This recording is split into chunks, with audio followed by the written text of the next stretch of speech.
Venez écouter le disjoncté. Sa folie là, ça devient pire de jour en jour.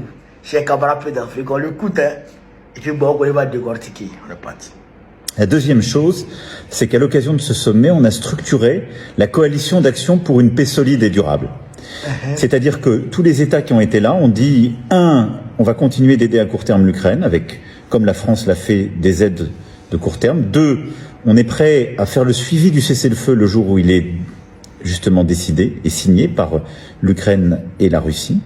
Trois, on est prêt tous ensemble à soutenir, financer, entraîner, équiper une armée ukrainienne suffisamment forte pour dissuader la Russie de la réagresser le jour d'après ou pour réagir. Et puis 4, plusieurs États membres ont dit on est prêt aussi à mettre en place des forces de réassurance qui viendraient se déployer pour apporter donc une réassurance en deuxième rideau, si je puis dire, à l'Ukraine le jour d'après, une fois la paix signée. Sur tout cela, les travaux sont lancés, donc on rentre dans la phase opérationnelle, c'est-à-dire que les Britanniques et les Français qui ont le copilotage de cette coalition, eh bien, nous allons envoyer dès la semaine prochaine deux équipes militaires au contact des Ukrainiens pour préparer ce plan de soutien à l'armée ukrainienne et ce plan de préparation des forces de réassurance. Voilà ce que je voulais vous dire. C'est une étape importante qui a été franchie après plusieurs... Force de réassurance. Force de réassurance. Ce n'est plus... C'est-à-dire que le gars, il joue avec les mots, quoi. Force de maintien de la paix, force de... Maintenant, c'est force de réassurance. Et il dit que lui et eux, et puis les Anglais vont envoyer, eux et puis les Britanniques vont envoyer 2 équipes militaires déjà en Russie. Dès la semaine prochaine, c'est-à-dire la semaine du lundi qui va commencer.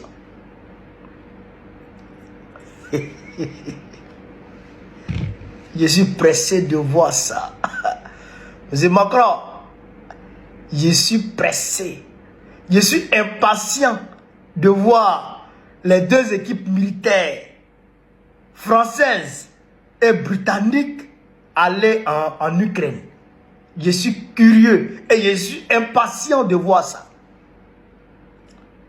Tu es malade. Tu es malade, Macron. Dans ta tête, là, ils ont coupé le courant dedans. Non, on va aider l'Ukraine. On va soutenir l'Ukraine à court terme. Ah donc, ce n'est plus à long terme. Maintenant, c'est à court terme. Ah, d'accord. Donc, depuis Trump est rentré dans le jeu, ce n'est plus à long terme, c'est à court terme. Tu ne veux plus gagner la guerre, tu veux gagner la paix. Et tu joues avec les mots. Et là, il a parlé, il n'a même pas fait mention des États-Unis dans les accords. Non, quand il y aura un accord de cessez-le-feu entre la Russie et l'Ukraine. Mais est-ce que c'est toi qui pilotes l'accord là? Est-ce que c'est toi qui pilotes l'accord là? C'est les États-Unis qui pilotent l'accord là. Les États-Unis qui pilotent l'accord entre la Russie et puis l'Ukraine. On ne vous calcule pas. On ne te gère pas, mais tu es là, tu t'agites. Toi, tu vas envoyer force militaire en Ukraine pour aller devenir un rideau après derrière les Ukrainiens. C'est-à-dire que les Ukrainiens sont au front, vous venez construire un rideau derrière les Ukrainiens. Vous pouvez faire quoi? Vous pouvez faire quoi? Allez-y au front. Allez-y au front. Zelensky dit qu'il a besoin de 100 000 hommes. Zelensky dit qu'il a besoin de 100 000 hommes. Mais allez-y au front, allez les aider. Parce que moi, je suis sûr que même si vous posez en arrière-plan, si les éléments de Poutine ont vu des militaires français, ils vont les allumer. Ben, Poutine l'a dit. Il dit, la convention de Genève va pas s'appliquer aux mercenaires venus de l'OTAN. La convention, c'est que les droits des prisonniers de guerre, ça ne va pas s'appliquer aux soldats français et anglais.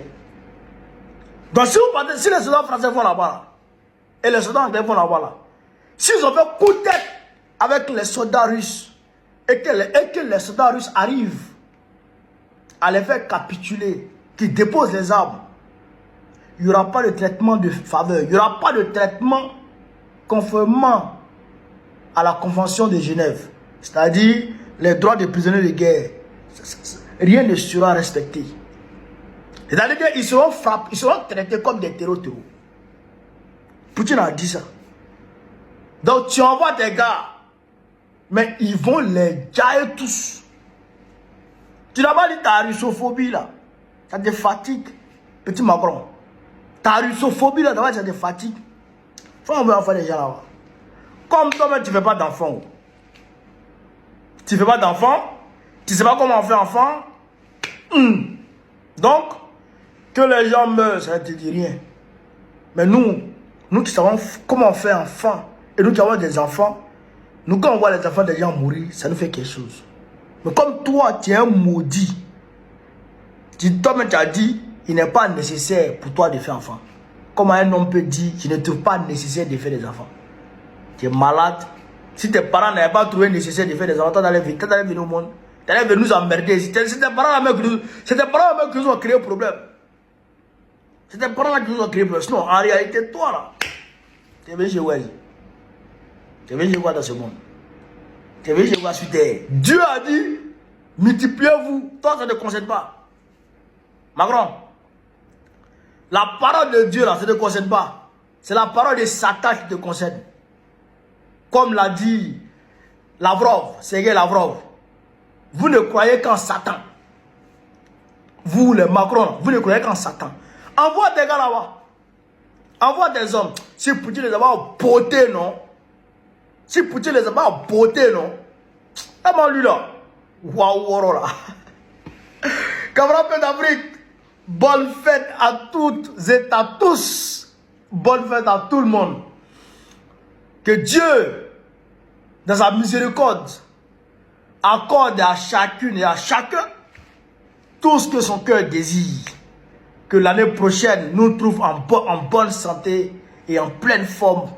Et que Dieu nous donne la victoire sur l'ennemi commun, l'impérialisme. Vive l'Afrique libre, vive le panafricanisme.